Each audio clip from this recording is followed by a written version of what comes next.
Susan, it still says it's in the practice session at the very top. There's a start webinar button. Do you want me to push it? Yeah, go ahead. I pushed it, but if you go ahead, you do it.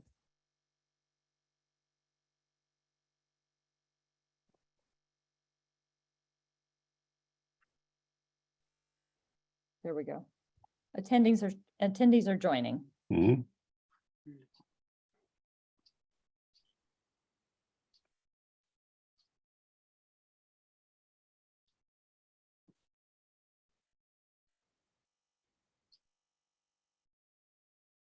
Well, thanks for you who are joining us. We're going to hold on for a minute or so while everybody gets logged on.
And those who are joining us, we're just holding on till everybody gets logged on. So bear with us for a few more moments.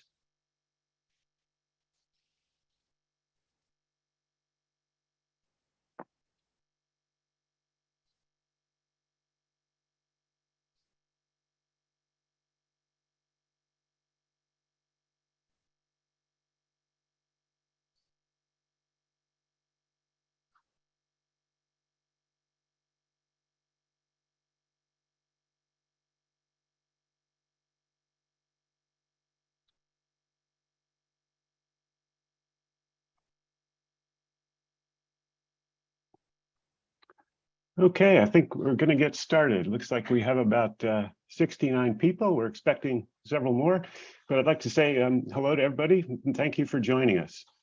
I'm Greg Deerline, a professor of engineering at Stanford University, and I also serve as the chair of the Board of Trustees of Geohazards International, or GHI for short.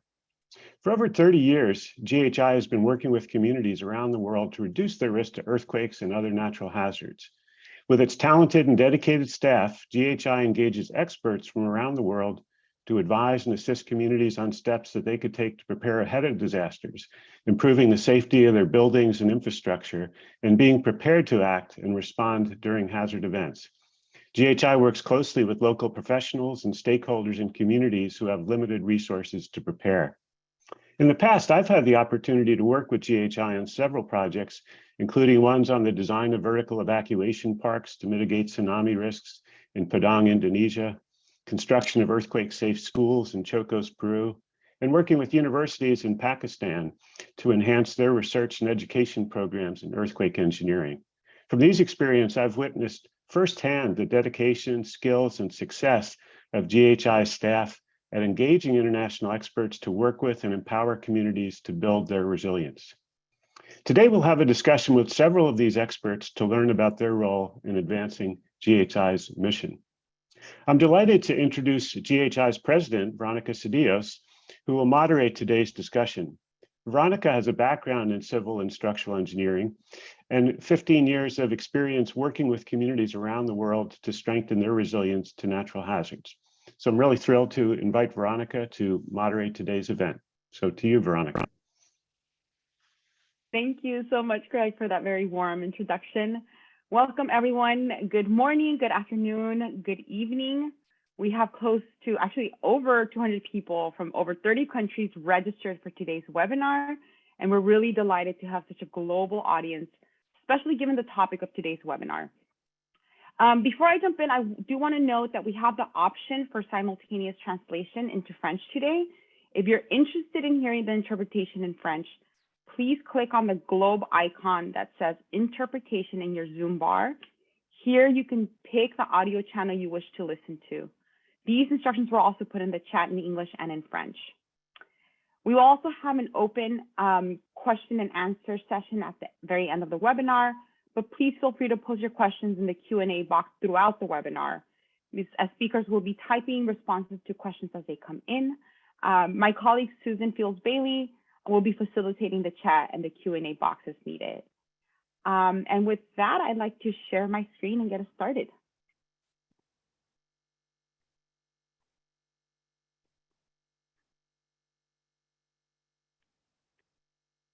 Okay, so I'm going to start off with just giving a very brief overview of GeoHazards International for those of you who are not familiar with our organization.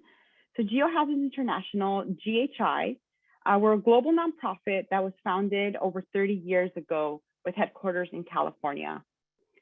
Our mission is to save lives by empowering at-risk communities worldwide to build resilience ahead of disasters and climate impacts. Our focus has always been on proactive preventative measures.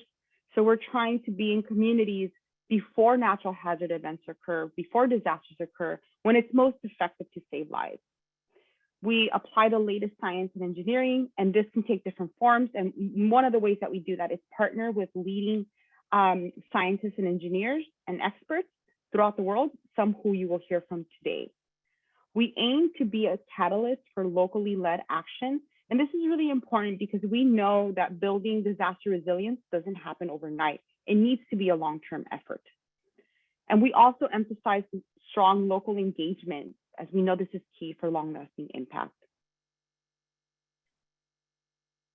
Our organization has experience in over 20 low and middle income countries. As you can see in the map here, shaded in green, we have staff we currently have staff in 6 countries with work being led by local representatives. We started off as an organization really focused on geological hazards, so earthquakes, landslides, and tsunamis. More recently, we started tackling climate-induced hazards as we were hearing this is a dire need in the communities where we're working. So the webinar today is actually the 4th of a part of a webinar series, Voices from the Field, that we started back in 2020.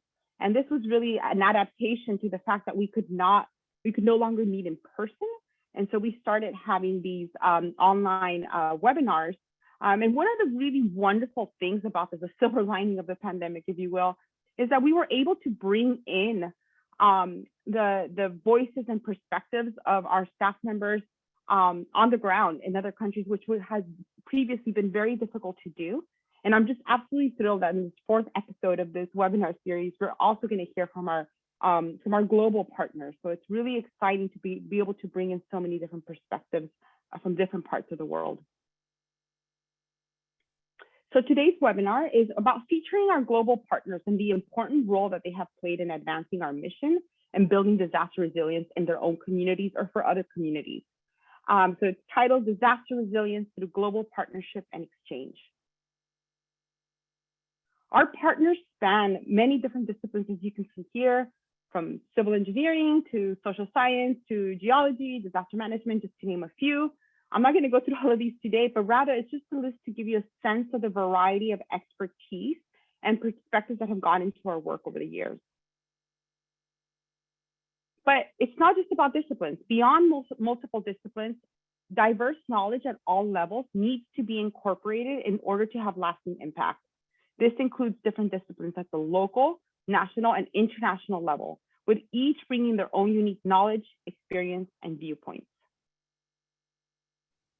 Local partners, they're able to bring in local knowledge and experience. They can advise on feasible, locally appropriate processes and solutions.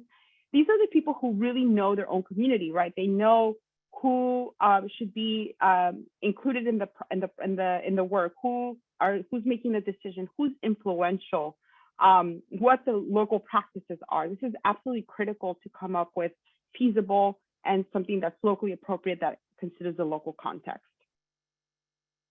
Then we have our national partners, and their role is to bring in national level knowledge, and they can also leverage resources within that same country or within the region. They can help focus attention and elevate risk challenges at the national level. This is particularly important when we're working in areas within a country that might be more remote or just don't have as much visibility. So bringing in these national experts to help elevate the risk challenges and issues and some potential solutions is really important. And then we have the international partners, and their role is to really bring in international best practices and lessons learned from places that have faced similar challenges. So they can share techniques and strategies that have worked elsewhere. And it's really the engagement of all these three players that really brings a lot of richness to this process. So through this rich exchange of perspectives and disciplines, we can learn from each other, we can jointly solve problems, and we can ensure a more lasting impact. So here's a collage. It's actually a work in progress. It's still a draft. We haven't yet completed it all, but I wanted to show it because this year we're taking a particular emphasis on recognizing all of our global partners who have been so important and key to advancing our mission and to building disaster resilience. And it's been incredible to ask either former partners or ongoing partners, people who have contributed their time, their expertise, their perspectives to our work. And this is just a collection of some of the photos that we've received, headshots that we've received so far. So we're still working on this, and we'll be featuring this in our annual report this year. But I wanted to bring this up because the speakers you'll hear from today are just a few of this much bigger network and global partners that have really been absolutely key to advancing our mission and building disaster resilience. So let's move on to our speakers. So I think everyone's really excited to hear about. I know I am. So today we have a very diverse group. So we have people who have been partners at the international, national, or local level. They span 7 different disciplines. Together they have worked with GHI in over 10 countries, some going back to the organizational level to the 90s, and some are more recent. And they're all based in 6 different countries. So you're going to hear a lot of different perspectives and experiences from these speakers. So we're going to go ahead and start. Actually, we've broken up this talk into 3 themes. We're going to start with the first theme. And the first theme is about long-term work with local, national, and international partners. And we're going to have Aizawl, India as an example. And for this one, we have 2 speakers. So we have Kevin Kahan and Zomin Sangha. Kevin Kahan is principal geologist at Lattice Consultants and is based in the San Francisco Bay Area in California. Kevin has been engaged with GHI as an expert in several of our efforts in South Asia. And in particular, he has played a key role in our sustained efforts over the years to reduce landslide risk in Aizawl in northeastern India. Aizawl is a fast-growing municipality located in the highest earthquake hazard zone in India and faces extreme landslide risk. This brings me to our second speaker, Zomin Sangha, who is executive engineer at Aizawl Municipal Corporation. Zomin Sangha has been a leading advocate of landslide and earthquake safety for his municipality of Aizawl. He is an incredible local leader and disaster resilience champion and has been a key partner to GHI for almost 10 years. Zomin Sangha and Kevin Kahan have worked closely together on GHI-related efforts. Today, they will share more about their experiences and their particular roles and stories in advancing disaster resilience for Aizawl, India. So with that, we're going to move on to the first question for Kevin, and that is, Kevin, in what ways have you worked with GHI in the past, and how do you remain engaged? Thank you, Veronica. First of all, I just want to say thank you to her and to GHI for the opportunity to be here today. I always feel lucky to be involved in any aspect of GHI's efforts, so thank you. Over the past 10 years, I've worked on many interesting projects with GHI, including in Nepal and Bhutan, but most of my work has been in India, in either the far south of India and Kerala or the northeast with our efforts in Aizawl. Yeah, so if you're showing the map, all I can see is my face. But you can see where Aizawl is located there. It's an area of high high hazard, as Veronica mentioned, is near the Himalayan arc. It's a hilltop city that's located in the western Burmese ranges within the Burmese fold and thrust belt. And it itself sits atop the crest and limbs of one of these folds on very weak and well-bedded sedimentary rock with high landslide hazard.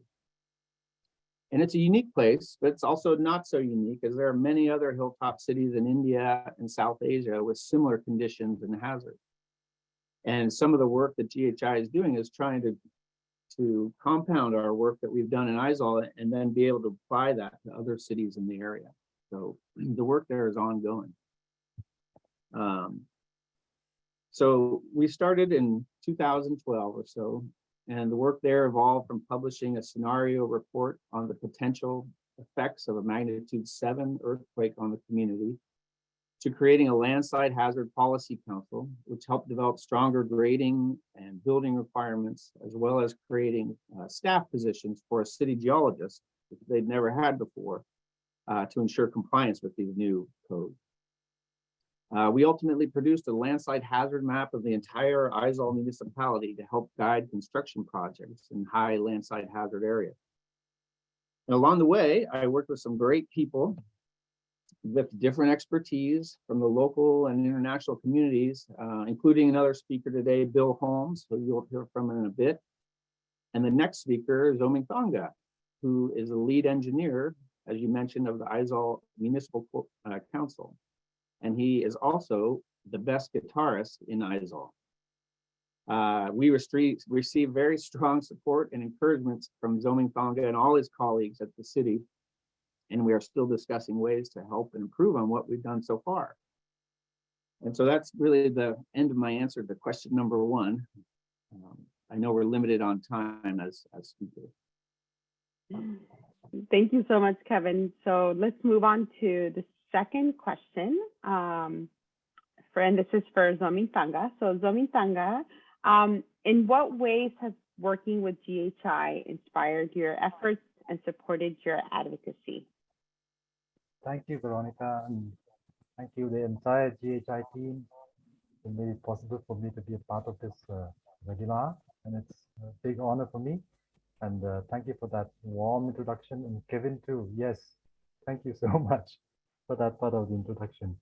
Well, I'm excited to share what Aizawl has done with the help of GHI, of course.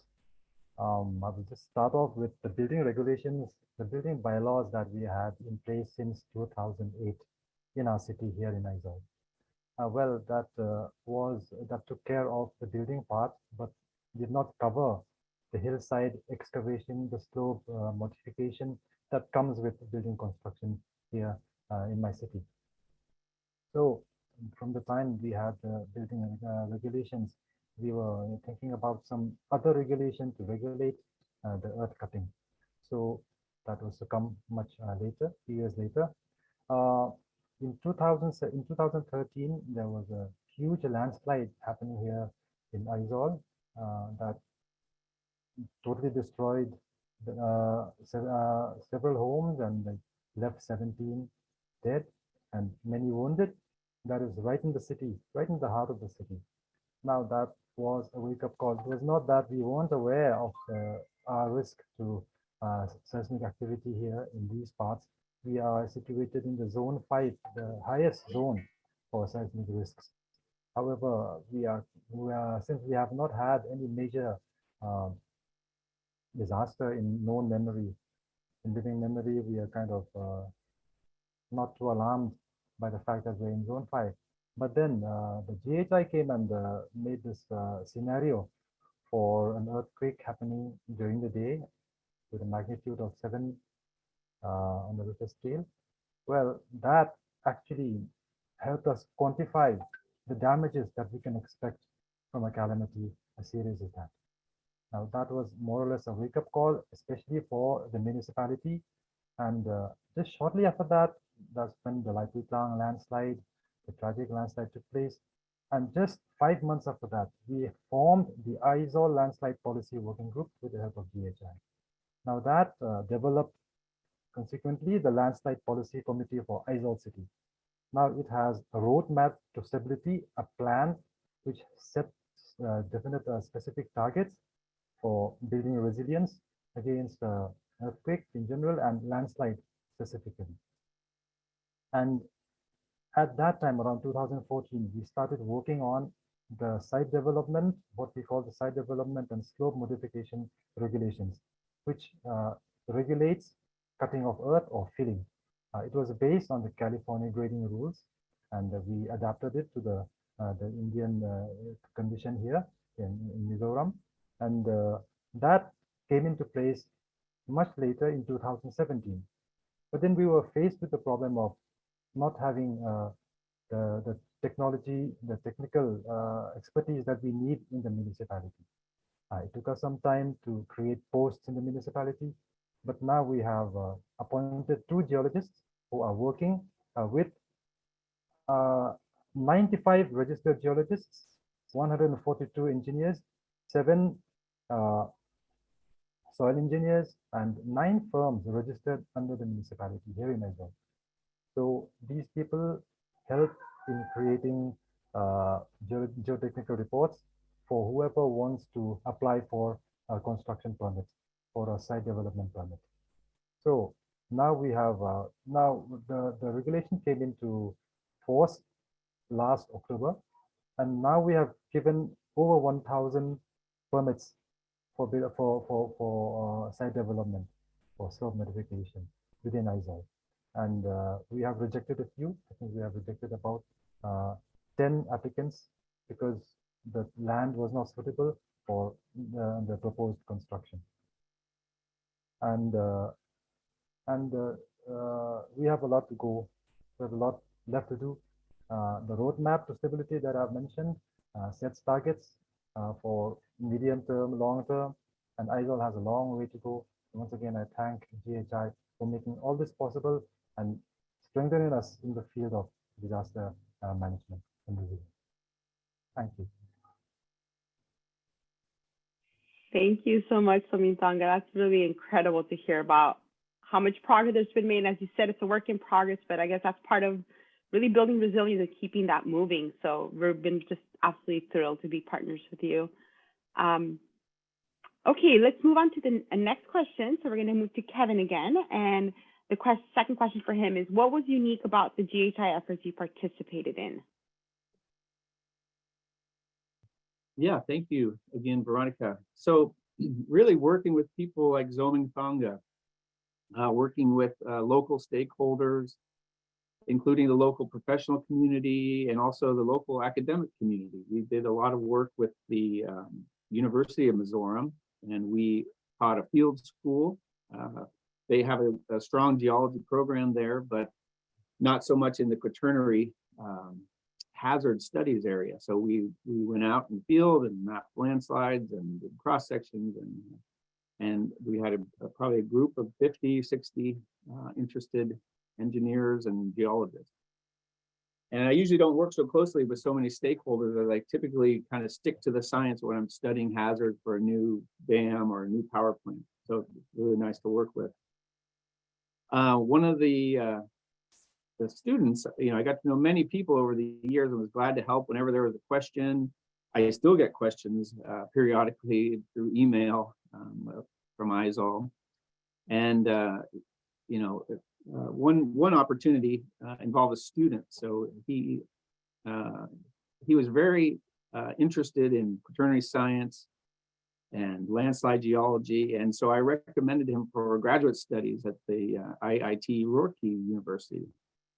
And he used to accompany me for weeks on end in the field, and he was very excited. And he went off to graduate school. And a few years later, I learned that he came back to Aizawl, and he is now one of the Aizawl city geologists that Somintanga mentioned. And so that was very rewarding to see a local kid do really well and then really try to help his communities. So that's a wonderful and rewarding thing to see.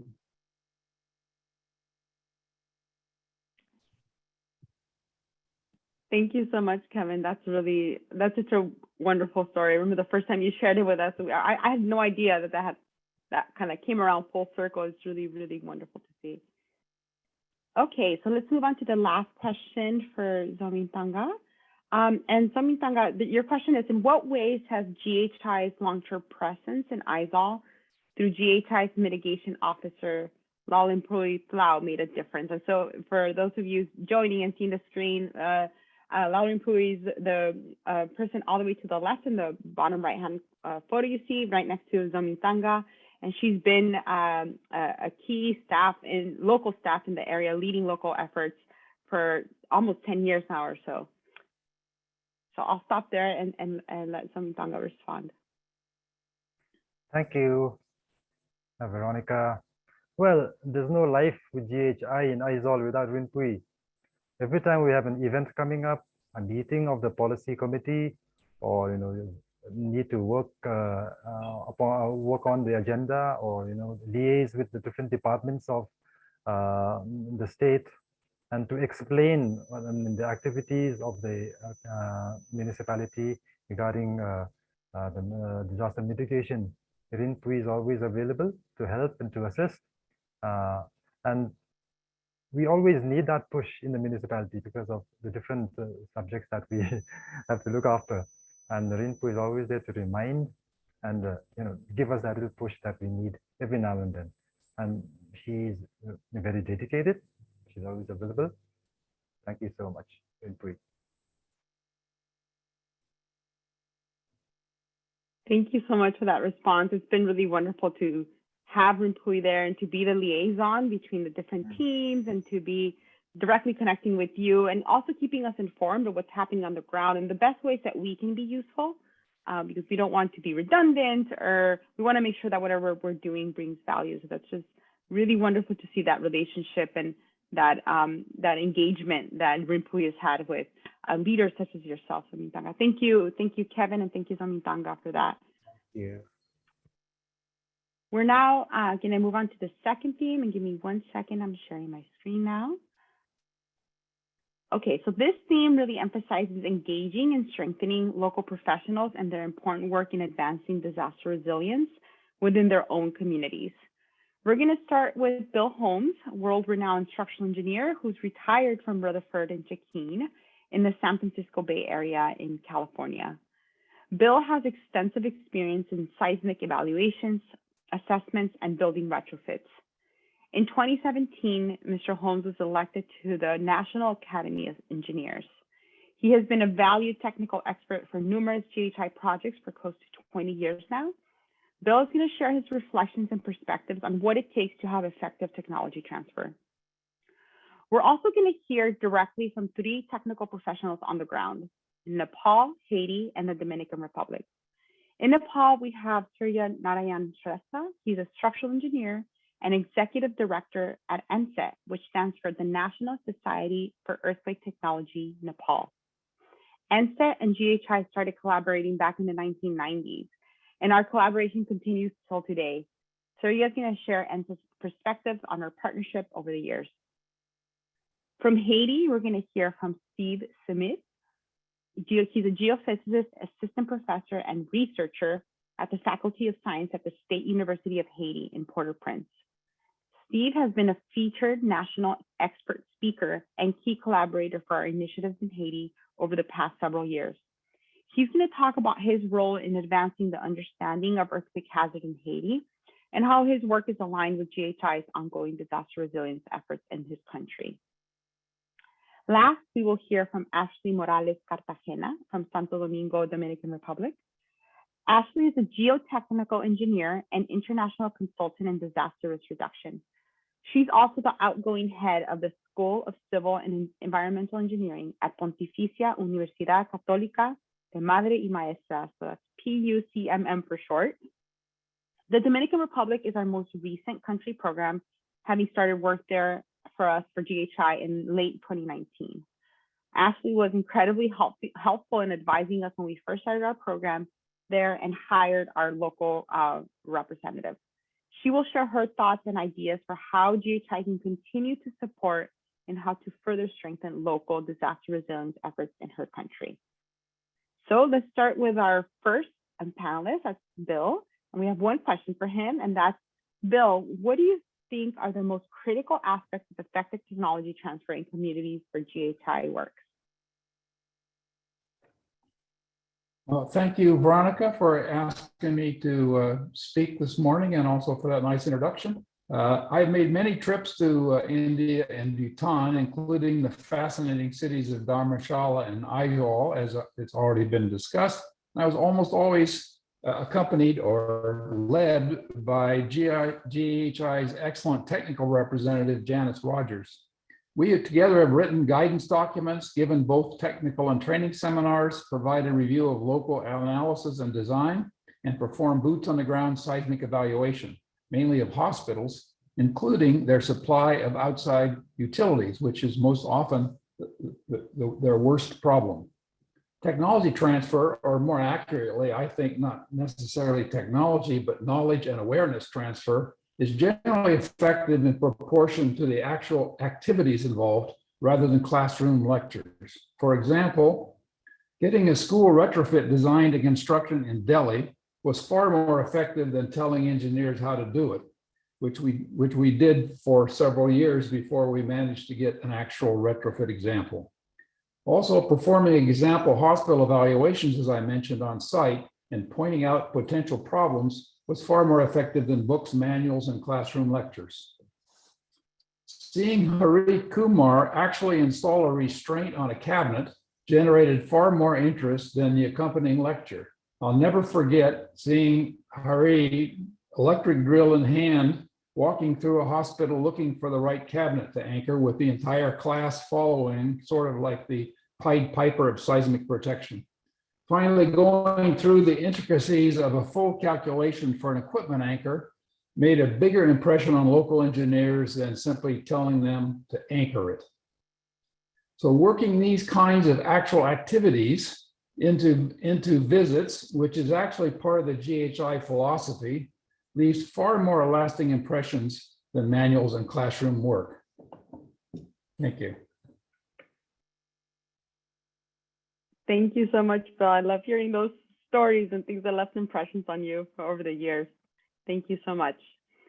Okay, we're gonna move on to our next speaker. And let's see, for Surya, we have GHI and NSET started collaborating over 25 years ago. Looking back, what do you think was particularly unique or effective about the GHI NSET partnership? And what are your thoughts on our collaboration going forward? Thank you, Veronica, and thanks to all the GHI colleagues. Hello to all the attendees of the webinar, all the panelists. Good morning, good afternoon, good evening to all, and several non-names and several new names here. Remembering the GHI NSET collaboration, our collaboration started back in 1996 when both the organizations, GHI and NSET, were quite new actually.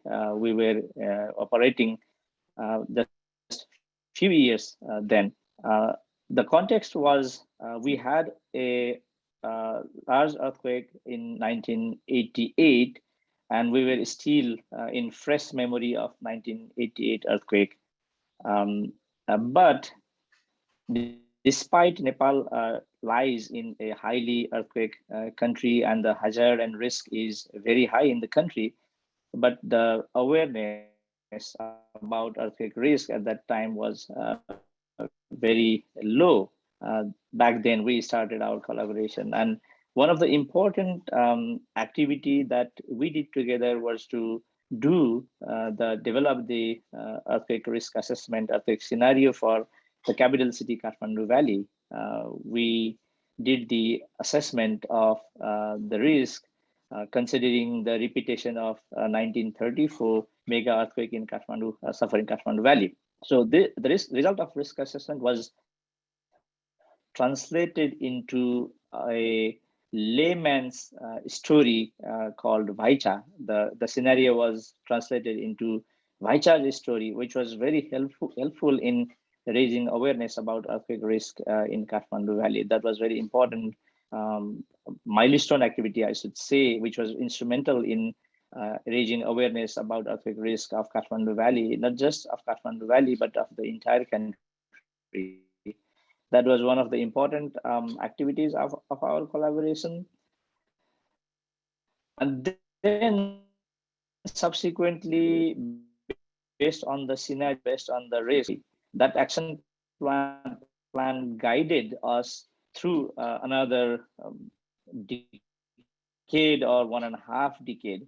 That was another important milestone activity that we did. The third activity that we did was the start of the retrofitting of school building in Kathmandu. That was another milestone activity we did. And while doing the retrofit of one of the school buildings in Kathmandu, several other important activities, important initiatives emerged out, such as while doing the retrofitting, people asked so many questions, and we happened to have a lot of awareness activities in the schools for teachers, for parents, and for students about earthquake risk. Likewise, while doing the retrofitting, masons asked several questions about earthquake safe construction technologies, and we happened to develop mason training courses. Likewise, while doing the retrofitting, we engaged with government officials and several government organizations, and that led to a stronger collaboration with the government organizations so that we can do all these earthquake risk reduction activities in a very institutionalized way. These are some of the examples of our collaboration back then, which perhaps guided the earthquake risk management efforts in Nepal, and not just in Nepal, but perhaps in the entire region for another about 1.5 decade or 2 decades. And we continued working, and until now we have been working, and so far we have worked, for example, in more than 50 municipalities, helping them in doing building code implementation, building code enforcement. We have worked in several health institutions, health facilities, doing assessment and retrofitting. Likewise, we have worked in more than 300 schools, school retrofitting programs, and now the school retrofitting program has been taken over by the government, and several school buildings are being retrofitted under the leadership of the government. So these are some of the important initiatives that we did together. Looking forward, as I said, the initiatives that we did back then was helpful to drive the earthquake risk management initiatives for another 1.5 decade or 2 decades from 1996 until now. So what we look forward is a similar, stronger collaboration for the future, doing in more on urban resilience, such as risk sensitive land use plan, and implementation of risk sensitive land use plan can be one of such initiative, or risk assessment and retrofitting of critical facilities and infrastructures can be another. And likewise, involvement of private businesses, involvement with private sector in developing models for involvement of private sector for earthquake risk reduction can be another initiative that we can do for the future. So these are some of the key initiatives perhaps we need to do for future. So thank you so much, Veronica, for the nice introduction and the questions. This much for now from my side. Thank you so much. Thank you so much, Sawyer. We're really delighted to have you as such a long-standing partner, and to also now be looking to the future. So thank you so much for joining us and for providing your perspectives. It's really wonderful to see all the amazing progress that's been made since our collaboration. It's really just really great to see. Thank you. Thank you. So now we're going to move on to our speaker from Haiti. And for Steve, we have 2 questions. So the first is, what is your role at the State University of Haiti when it comes to seismic risk reduction in the region? And how are your efforts aligned with those of GHI to bring awareness within the population in order to keep alive the memory of this imminent danger, such as seismic hazard within this society? Hello, everyone. My name is Seismic. I would like to thank GHI for inviting me here today. I am an assistant professor and research scientist at the Faculty des Sciences of the State University of Haiti. I am also, since the beginning of 2021, the coordinator of the first and only geosciences master program in Haiti. As a researcher, my research focuses to use geophysical data, which include data from seismometers and GPS receivers, to study the regional seismicity, as well as the active coastal deformation linked to major active faults in the area. The last 5 years, together with other colleagues, I have been working on building a new seismic network for the State University of Haiti. Since Haiti is located in a seismically active region, the area will experience from time to time several earthquakes. Few of them will be of large magnitude, potentially catastrophic for the country, and most of them will be small earthquakes. It is very important for the country to have the capacity to measure the seismic activity of the region if we want to learn how to use the ground physical characteristics to build safer buildings and infrastructure. After the January 12, 2010 earthquake that destroyed the capital and several surrounding cities, the Bureau of Mine and Energy started to build the seismic network with the help of the international scientific community. However, maintaining such a complex network is difficult. It requires a lot of funds and qualified personnel. After several years, most of the seismometer from the existing network stopped to work or was not connected to the internet. To solve this problem in early 2018, we have this good idea to use these low-cost seismometers, but they are very simple to use. These non-conventional seismometers are called the Raspberry Shake. We started this new project where we installed those Raspberry at people places who have reliable electric power and internet connection. We also developed, with the help of other colleagues at the GeoAzure laboratory in France, a platform where these data recorded by these instruments are being uploaded and where people can see in real time information such as locations, magnitude of earthquakes occurring in the region.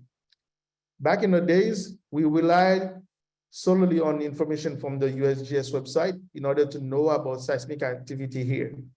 This information was not very precise because the instruments using by the USGS are very far from here. They had no capability to measure small earthquakes that occurred in the area. But now we are proud to say that we can measure down to magnitude 2.0 events that is happening in Haiti. This new network was crucial during the August 14, 2021 NIPS earthquake. It helped rapidly scientists from around the world to have important information about the earthquakes. Minutes after the event, we had already computed its exact location and magnitude. This gave us a first idea about the extent of the damages. A few hours later, we know which type of fault was involved in this earthquake. These are very important results for the scientific community. The persisting economic and political crisis in the country make it hard for people to keep their focus on hazards that cannot impact them on a daily basis. They are mainly preoccupied by dangers and problems that are constantly present in their life. Therefore, to keep alive the memory of seismic threat within the community, we are also deeply involved in education and disaster awareness in order to disseminate information to the public to help them protect themselves from this threat. The Faculty des Sciences created the only geoscience master program in the country. This program offered to graduate students in civil engineering, geology, and agricultural sciences who want to pursue a career in geosciences. We have now the third batch of students. We have 4 of the first group of students who are now engaged in a PhD program in Europe. We also work with different partners such as GHI that for years now have given us several opportunities to speak at different events in order to continue to spread awareness among the youth, especially when it comes to seismic hazard. I have been guest speaker at least 4 times for GHI Haiti to talk about earthquakes, tsunami to young crowd in different rural regions of the country. Thank you. Thank you so much, Steve. We're really been delighted to be partnering with you and to have you as a featured speaker. And we're really looking forward to continuing our collaboration with you. I know our Haiti team always speaks so highly of you, and we're thrilled to keep that going. Thank you for your response.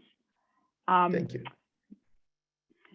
We're now going to move on to our fourth and last speaker for this theme, and that's Ashley Morales Cartagena in the Dominican Republic. And so the two questions for her are, what do you think are the most critical aspects of effective technology transfer in the Dominican Republic? And what ways do you think GHI can help strengthen local efforts to reduce natural hazard risk? Thank you so much, Veronica, for inviting me to be here. This is my first time in a Geohazards International panel. I am very, very honored to be here. Like, for example, from Steve, I have read him in papers, and being in a panel with him, it's a really big honor. So, you know that here in the DR, GHI is basically starting. And for example, as the challenges that the GHI projects have found, and the same critical aspects that we have found in technology transfer, it's that first, in order to have a good technology transfer, be it a methodology, be it a new tool, we need to have an early stakeholder involvement and engagement. So when we have had cases at the university that when we have a project, and from the signing of the MOU, and also and from the very starting part of the project, we have all the stakeholders from academia, from private sector, from civil society, and also the beneficiary of the tool. And so we can get in time proper information from them to adapt the methodology, the tool, and also verify their needs, adapt what we are giving them to their needs. That follows in the sense of the sensitization of the community or target audience to transfer this process. So here, for example, awareness in terms of disasters, it's sadly not very common. Our population is not expecting earthquakes, for example, and we know that we're in a highly seismic zone, and hurricanes, okay, it happens every year, it happens in storm, we know how to do it. So when we go to a community or we go to an institution, it's like, okay, it's not a priority. So we need to make them part of and understand that which are our real hazards, why it can happen, how it can affect your process. Let's say the school, talking with schools director, with school professors, just to give them the sense of the importance of what we're doing. And with that, also make them open their doors and open like the access to data, which is one of the challenges as well to adapt and transfer technology here. And last but not least is the adaptation of the technology to the local context, to our reality, to our challenges. The same thing that accessing data in other countries, it can be as easy as going to a website. In our case, we have to really knock doors, or some data, it's not available, or some data, it's just simply from a project and an office, and it was kept there. So in addition to that, I can say that all comes in with having the right people at the table and talking from the first moment of the project, any type of project that we're doing, and any type of transfer that we're doing, having them on the earliest stage of the project. Because also we know that for technology transfer and knowledge transfer, it doesn't happen by itself. So we need resources from all kinds. So if it has the support of the decision makers, of the key decision makers and the principal actors from each sectors, it's easier to get the resources and tools necessary for the task assigned. So that is my humble approach and my humble experience from my last years working in the topic of what I learned and of how can things get done, and which are the aspects that are critical for the implementation and for the technology transfer. Also, what Mr. Holmes said, it's basic to have a pilot. Okay, we can talk a lot, we can teach evaluation methods, we can teach about seismic retrofit, but if we don't do a pilot project following on that will lead that by the example, then we can stay short in the implementation. So the second question, it's about how GHI can help strengthen the local efforts to reduce natural hazards, right? So, you know, as Veronica said earlier, GHI started in the Dominican Republic in 2019. The years of experience and the many projects that GHI has done over the world are like the greatest introduction letter for GHI in the country, and we need all that. In the DR, for example, GHI can work with the governments through working directly with the committees of prevention, mitigation, and response at the municipal level to provide them tools to accomplish the goals established, for example, at the National Planned Disaster of Risk Reduction. So GHI can help to build capacity in these PMR committees. And for example, as one of the projects that you have done with hospitals, how we can make hospitals functional after a collapse. So after an event, I'm sorry. So this kind of projects that have been done through the world through GHI, I think they are very necessary here. Also, with academia and the government itself, transferring these best practices and serving as a hub to make connections with other institutions which are GHI partners, it's a very, I think, very needed here. So we can develop, example, new technologies with students and also develop workshops like specialized so we can make the students replicate in their communities or being the advocates in their communities of what it's done, of what GHI has learned in the past and what they're doing now. Also, private sector here, I think, and it's perhaps a wild idea that GHI can serve, again, with those 30 years of experience and that presentation letter, that cover letter that withholds GHI, is help make alliances with the public sector and the private sector to address our challenges, but also to find solutions. So GHI can promote alliances to work with DRR, for example, projects. And last but not least, one of my dreams personally and things that we recently, for example, had a thesis at the university is to work with the border between Haiti and the DR. So we have only a political boundary, but we have the same hazard, we have the same problems. So I think that GHI can focus, as it has its office in Haiti and also in the Dominican Republic, working with those communities that are in the frontier in between the two countries to, make them the same solution for the two countries with one. So tackling two problems with one solution in the almost same context. So this is my thought on this. Thank you so much. Thank you, Ashley, for those wonderful ideas. Steve, did you want to comment anything? Oh, no, not really. Sorry. No problem. No, I think we're on the same page as you.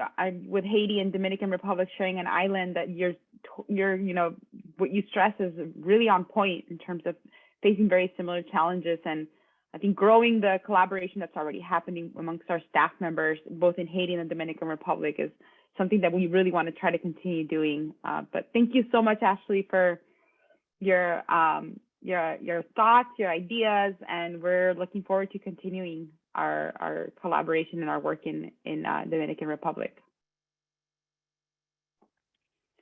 Okay, so we're now going to move on to our last theme.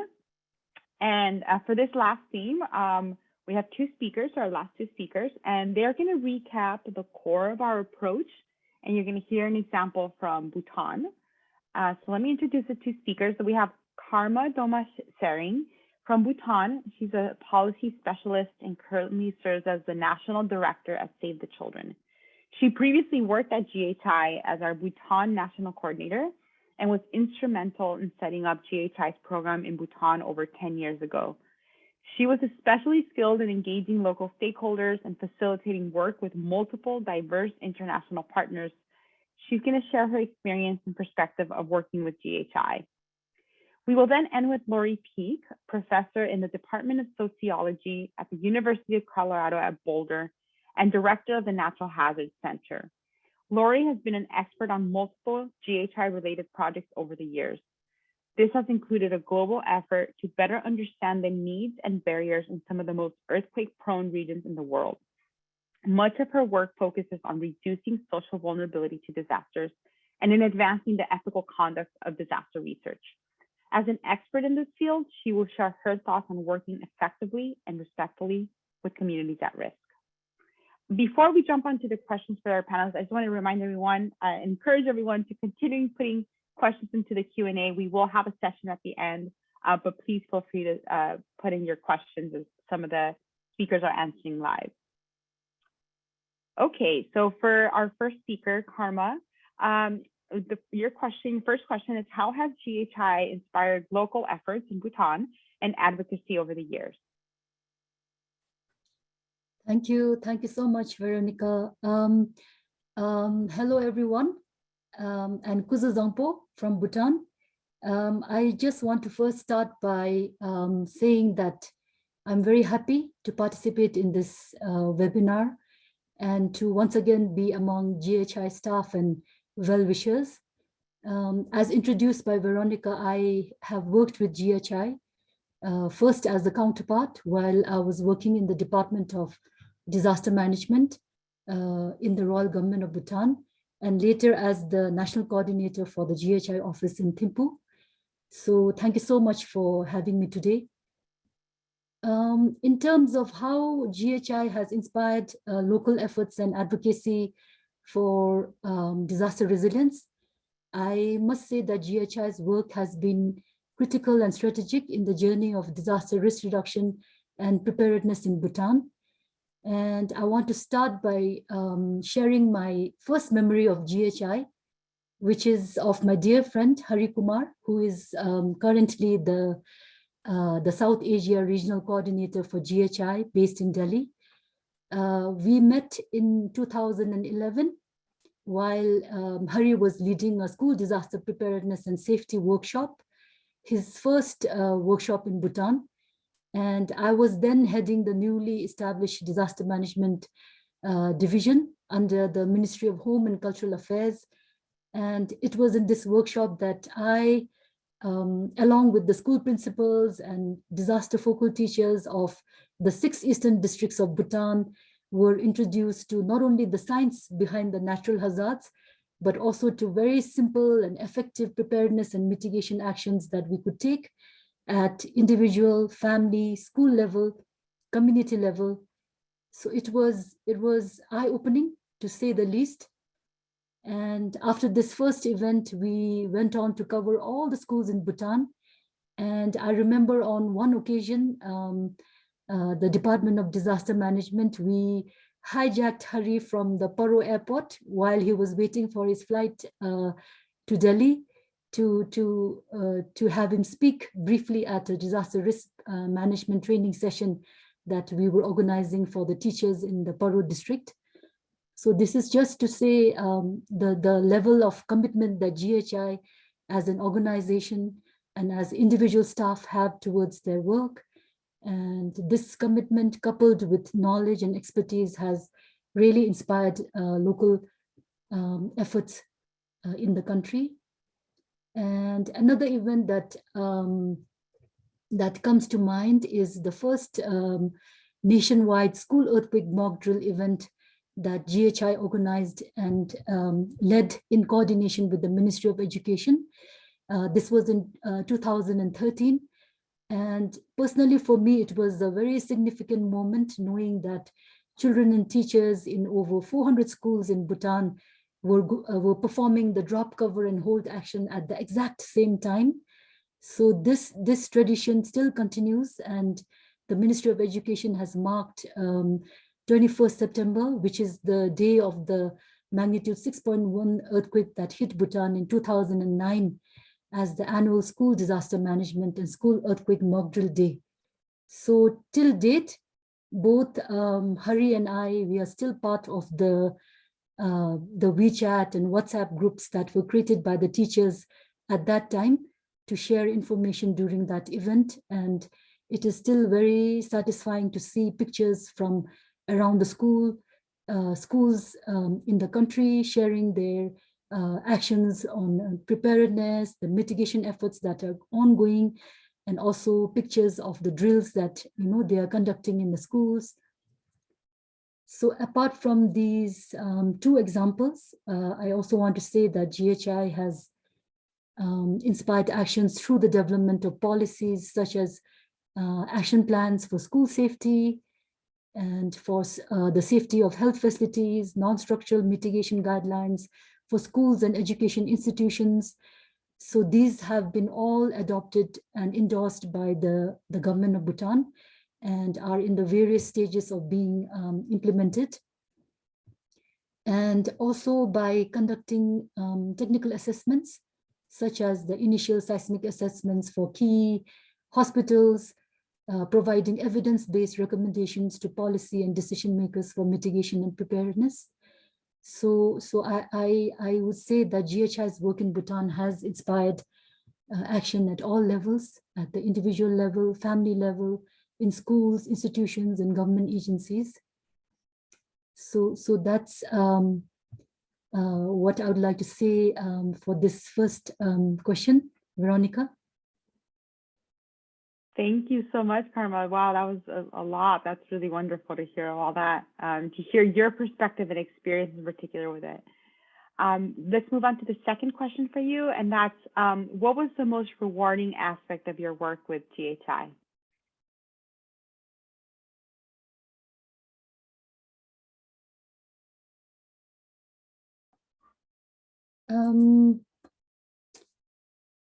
My work with GHI has been rewarding in all aspects, but I will just highlight a few. One is working with a really professional and amazing team, a team that cares about the organization's mission and their staff. I remember both Dr. Brian Tucker, who was then the president of GHI, and also Tom Tobin, constantly guiding us, motivating us. I remember being inspired by both of them. I remember, Bill would also remember this, Dr. Janice Rogers and Hari diligently entering literally every room in the National Referral Hospital while we were carrying out the seismic assessment and requesting the hospital management to unlock the door leading to the hospital ramp because that was supposed to be the emergency exit. So it was a very highly professional team and have really learned a lot from the GHI team. And another rewarding aspect was the ability to bring in the best technical experts. We have Bill here who has also visited Bhutan. We had Melvin Green, Brett Luzendia, who visited Bhutan, and to have them, work and interact with the local technical experts. So being able to do that, having these experts come in and share their knowledge with the professionals in Bhutan, that was very satisfying. And finally, with GHI, I had the opportunity to facilitate and implement a wide range of activities, starting from working with schools to communities, to help them prepare, build their mitigation capacities, to supporting technical seismic assessments, developing and advocating for policy documents, enhancing safety standards, working with private companies and academic organizations to bring in innovative solutions like the Earthquake Safety Desk. So these opportunities really helped me grow as a professional, and I will be forever grateful to GHI for this. And with this, I will end by saying thank you very much and Kadinche to GHI and to everyone in this webinar. Thank you so much, Karma. That was really wonderful response and just amazing to hear your reflections on working with our organization. And we're looking forward to staying in touch and continuing to work on disaster resilience in Bhutan. So we're now going to go to our last speaker, and we have Lori Peak. And the question for Lori is, what aspects of GHI's approach in working with at-risk communities do you think are particularly effective? And on the flip side, in what ways do you think we can improve our impact? Yes, Veronica, thank you so much to you and the entire GHI team for organizing this webinar today. I'm so honored to be a part of this and to be in the presence of so many people who have dedicated their lives to reducing disaster risk. And Karma, it is so good to see you and to share this last segment with you and with the others on this webinar. So thank you. And Veronica, I should say in answer to this question, just briefly, one of the things we do at the Natural Hazard Center is we start every one of our team meetings with some kind of icebreaker. And several months ago, one of our icebreakers was, if you inherited $1 million, what group or organization would you give that $1 million to? And I have to say, in all honesty, that when I was asked that question, it was my time during the icebreaker. I said I would give that $1 million were I to inherit it to Geohazards International. And so answering the first part of this question was really inspiring for me, because it asked me to really dive deeper into what is it that I love and admire about GHI so much. And it really is rooted in what I think that GHI does that makes this organization so effective. And so just in the interest of time, I have 5 things that I'm going to speak to briefly in response to this first part of the question. So number 1 has to do with the organizational culture of GHI. And it starts with the organizational culture that then allows GHI to be so effective in terms of the work that it does in many of the communities that you've been hearing about today and also far beyond. And so GHI has a deep commitment to learning across borders and boundaries, as well as to learning across disciplines. And again, you have witnessed this today throughout the webinar, that whether we're moving from Haiti to the Dominican Republic, from Bhutan to India, from the US to New Zealand, wherever GHI is doing work or doing research, they are constantly learning and looking for connections across geographic spaces, but also really paying attention to geographical and cultural specificity. I've always admired that, and I've always admired GHI's willingness to bring in engineers and physical scientists, but also to make sure that they're learning from social scientists, risk communication experts, and others who have vital information to share. And that was actually what brought me to first work with GHI, was a project that involved this kind of cross-border and cross-disciplinary learning. Second thing that I think makes GHI very effective is GHI's commitment to doing work that really can make a difference in individual people's lives, but ultimately is about leading to structural, social, and institutional change. And that is just what you heard from Karma, that GHI really works in this nested manner for moving from the individual all the way up to societal change. And we can see this through GHI's orientation to working not just sort of with governments, but also with schools, with healthcare systems, and with other units within society that can lead to that broader social change. Number 3, GHI has a deep commitment to ensuring that projects are sustainable. In fact, my understanding and one of my pieces of admiration from GHI is that they will not go into a community unless they are sure that the project they are working on has the kind of deep local buy-in and commitment that you've been hearing about today. So GHI doesn't just fly in and fly out. They ensure that there is that deep buy-in. And so when it's time to move out, GHI has created something that's sustainable and is going to grow and blossom into something that is meaningful in the communities where they're doing the work.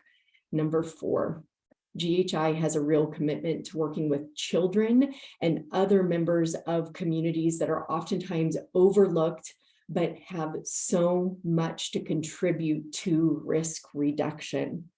And number 5, something relatively recently that I've really come to admire about GHI is their ability and willingness to move beyond geohazards.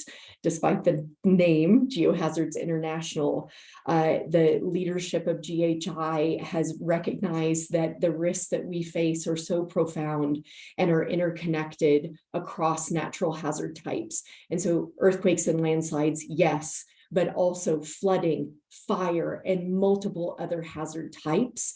And so I think that brings us full circle to GHI's culture and their willingness to change and to adapt. And so just in closing out my comments, the last part of the question that Veronica asked me to entertain was related to what ways can GHI improve in its impact? And I think this has to do with figuring out, how does GHI scale up and scale out? Because the simple fact of the matter is that risk is outrunning us, and that risks are amplifying in profound ways as the climate around us continues to change. And so I think this is going to be the big question moving forward for GHI with this deep local sustainable work that is being done. How do we move it out to more and more communities, given the incredible risks that we face and the incredible need for exactly the kind of work that GHI does? So with that, Veronica, thank you so much. Again, an honor to be with you and with fellow panelists, and thank you for having me today. Thank you, Lori, so much. That was such an amazingly beautiful response. Yeah, I just to add a little bit to that, I think GHI very much remains committed to continuing to learn and being open to what we're hearing from our partners, right? From our local partners, what's happening on the ground, what are the needs, how can we best bring strategies that will work for those local contexts. And same with our different partners, what have worked in other areas, and how do we work with national partners? So we're deeply committed to working as a group in this bigger network that we have. So thank you so much. And I agree, the risk outrunning us is a huge challenge, and the one that we're facing, and we're committed to continuing to, trying to tackle it and trying to figure out how do we best move forward in a way that addresses the scale of the problem that we're looking at. So thank you all so much. That was really wonderful. We had a lot of great input. Thank you for those who have been answering questions in the Q&A. So let's see, we have only a couple minutes for questions. If people want to write questions later, or if you want to type them in, if we don't get to them, we'll try to answer them via email. So I will just, let's see, go to one that I see here. Let's see, I think it's the first here. It says, how are you taking climate adaptation and disaster risk mitigation in a way enhancing the resilience of poor and marginalized people? This may be a more general question. I think for us, we're fairly new to climate work. I think a lot of what we're trying to see is what processes have we put in place for other hazards that have worked in terms of leading to more structural change, and trying to use the lessons learned from that to address the climate crisis, and to look at ways that communities can adapt. And so a lot of that is really thinking about listening to our local representatives and people who are on the ground, and identifying people who can be our representatives, who can help us navigate the local context, someone who's locally respected and understands or has access to key influencers or decision makers, so we can understand how to best move forward with climate change adaptation or other climate related action. We also try to understand the particular needs and challenges for a community. So we try to bring in targeted expertise, and that's a big kind of collage of different people that you saw today. A lot of them are very targeted expertise that can really provide great input related to whatever particular challenge people are facing. And overall, GHI really tries to focus in places where people, where enhancing resilience is most needed, where people are most at risk.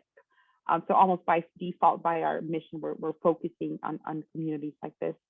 I'm wondering if anybody wants to add anything to that from their work as it relates to, again, I'll read the question. How are you taking climate adaptation and disaster risk mitigation in a way that enhances the resilience of poor and marginalized people?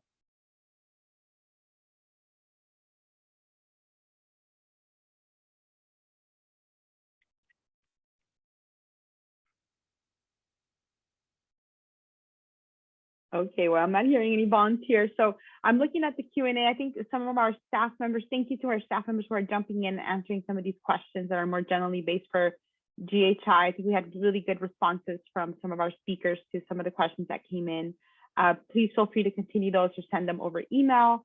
And thank you so much for the really nice comments. I'm seeing a lot of really very positive feedback, and also interest in partnering. I think we're always interested in working together with other groups. As Lori mentioned, we're facing such a grand scale of an issue when it comes to rising risk. So I think it's more than GHI that can tackle this, and this is part of us really highlighting the role that so many people play in helping advance disaster resilience. So we are basically at time, so I am gonna wrap up really quickly, and give me 1 second. I'm going to share my screen. So first of all, of course, I want to say thank you. Very special thanks to our speakers. They shared their perspectives, thoughts, and stories with us today. Thank you so much. And it's people like our speakers today and the wider community of our global partners that they represent that make our progress possible.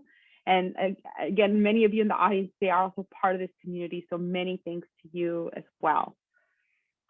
I also want to express our deepest gratitude to our donors and funders who provide the support to continue this critical life-saving work, including the corporate partners you see here, as well as the many individuals, foundations, and funding agencies that provide the much needed resources that make our work possible.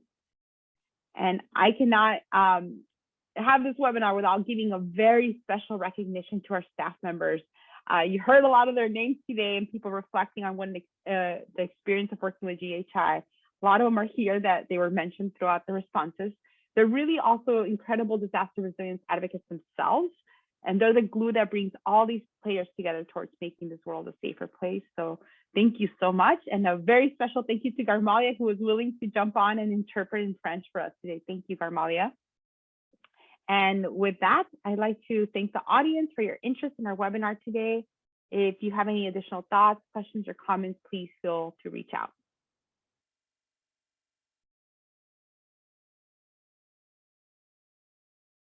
Thank you, Veronica.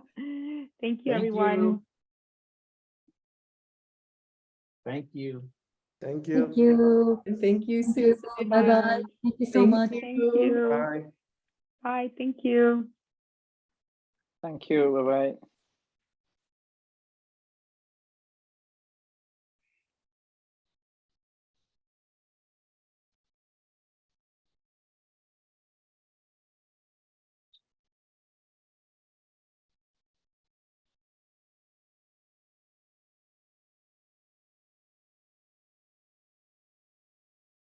Great job, team. Wonderful. Wonderful. We have attendees are logging out at this point. So great job. All righty, super.